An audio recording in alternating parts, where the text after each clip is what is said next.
जय हिंद। पिछला वीडियो में हम लोग जड़ यानी रूट को अच्छी तरह से समझे थे। इस वीडियो में हम लोग तना को समझते हैं। तो सबसे पहले देखते हैं तना का विकास कहाँ से होता है। तो तना का विकास जो होता है वह परांकुर या पलमूले से होता है। बीज का जो ऊपर वाला भाग उठा हुआ आपको दिख रहा है, यही जाता है तना बनता है। इसी को परांकुर कहते हैं। अब बीज का जो नीचे वाला भाग है जिससे जड़ का निर्माण होता है उसको मूलांकुर कहते हैं। अब देखते हैं क्या यह जियोट्रॉपिक है, तो यह निगेटिव है। जियोट्रॉपिक का मतलब क्या है, जमीन की ओर जाता है, तो यह नहीं, इसीलिए यह निगेटिव है।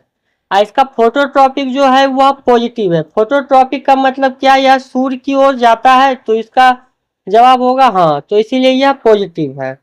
अब इसकी विशेषता देखते हैं। तो तना का जो विशेषता है कि इसमें नोड और इंटरनोड पाया जाता है, इसी को कहते हैं गांठ। तो तना का विशेषता क्या है कि नोड और इंटरनोड पाया जाता है, जिसको गांठ कहते हैं।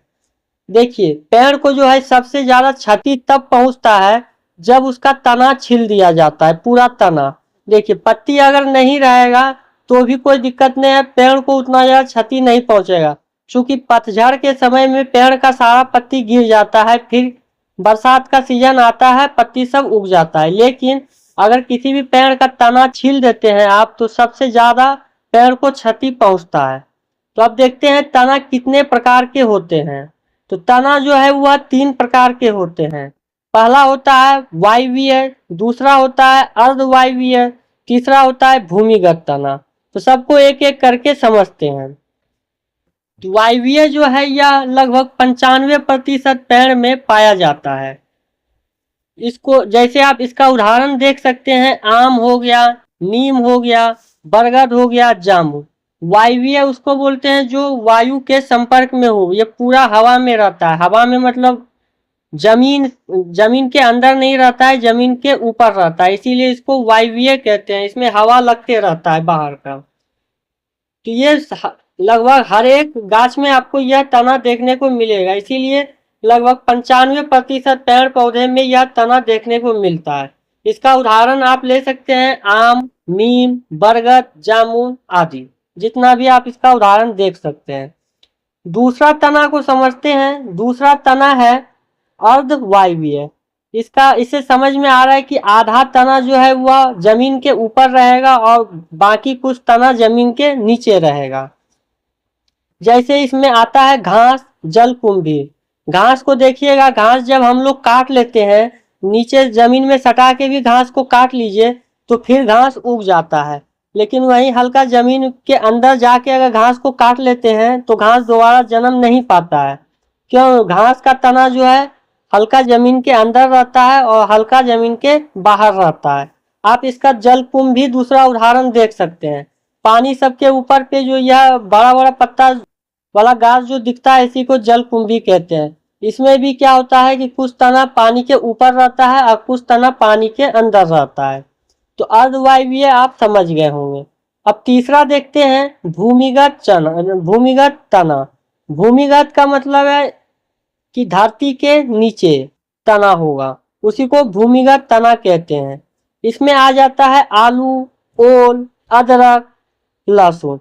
देखिए, तना अगर किसी भी चीज का आप पहचानिएगा तो आप सबसे पहले देखिएगा, अगर उसमें गांठ दिख रहा है तो वह क्या हो जाता है, तना। जैसे आप कोई भी गाछ को लीजिए, गाछ से देखिए कि एक डाल से दूसरा डाल कट के अलग हो, कट के नहीं मतलब उससे निकल रहा है बाहर, तो वही जहां से बाहर दूसरा डाल निकला है उसी को कहते हैं हम लोग गांठ। तो कोई भी जगह आपको अगर गांठ दिख रहा है तो वह आप उसको तना कर सकते हैं। जैसे देखिए, आप आलू लीजिए, आलू को अगर ध्यान से देखिएगा तो उसमें भी आपको कहीं कहीं गांठ दिखेगा, तो वह भी हो गया तना। ओल में भी आपको इसी प्रकार का चीज दिखेगा। अदरक, अदरक में भी आपको गांठ दिखता है। हल्दी, लहसुन, प्याज, तो ये सभी चीज क्या आता है, भूमिगत तना के अंतर्गत में आता है। तो आपको पिछले वीडियो में जड़ के विषय में बता दिए थे कि जड़ क्या है। सीधा जमीन के अंदर अगर हचाक से अंदर चला गया कोन निकालते हुए तो वह क्या हो गया, जड़।